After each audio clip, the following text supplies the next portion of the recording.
In this video, I want to break down what is an ISRC code and what's the difference between that and a UPC code, because a lot of artists mix them up and get confused, including me. And so let's break it down because I don't want you missing out on any money, and it's really important so you don't lose streams either. So let's start off with a UPC code, which stands for Universal Product Code, and it identifies the entire release of your album, your single, or EP. It gets one UPC code.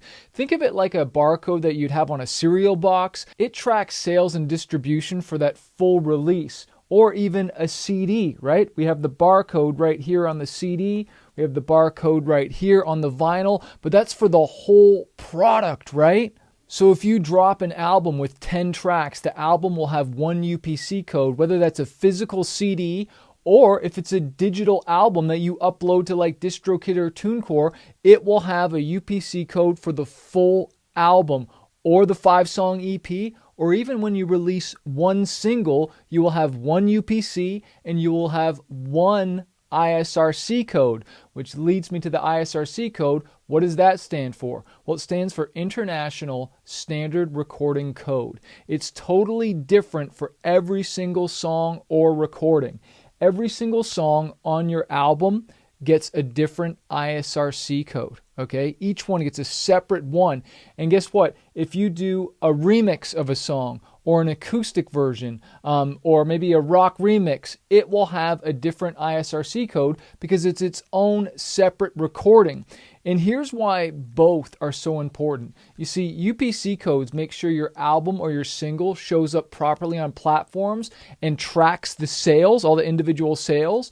And IRC codes track streams, radio plays, sync placements, right? That's why, like, when I'm pitching it to radio, they always want to have the ISRC code. They always ask for it. For the sync placement, they always want to know. And it makes sure you get paid the royalties due for you, right? So if your song blows up on Spotify or gets used in a YouTube video, that ISRC code is how your royalties find you. This is how your publishing admin rep will find you, is for the ISRC code. Whenever I'm registering the song with my third-party pub admin who collects my royalties, they always want to have that ISRC code.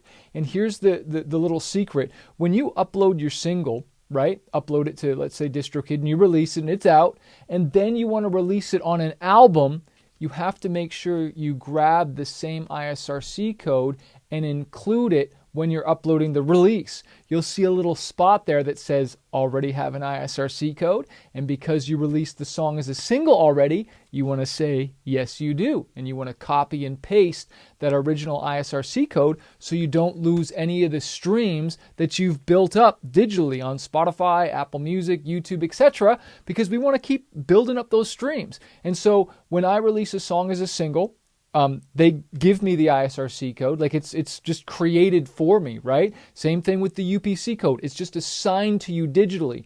When you do physical albums, you just got to buy a UPC code. You can just Google buy UPC code and you can buy one, okay, for your album, all right, for your physical. And remember, if this is a physical album, this is a different UPC code than your digital version because they're different products. This is a physical product. Then you have the digital version, which is a different UPC code. If I make a vinyl, that will be another different UPC code. One video you might really want to watch if you want to know more about ISRC codes so you don't lose streams, you want to watch this video here about moving distributors because ISRC codes matter.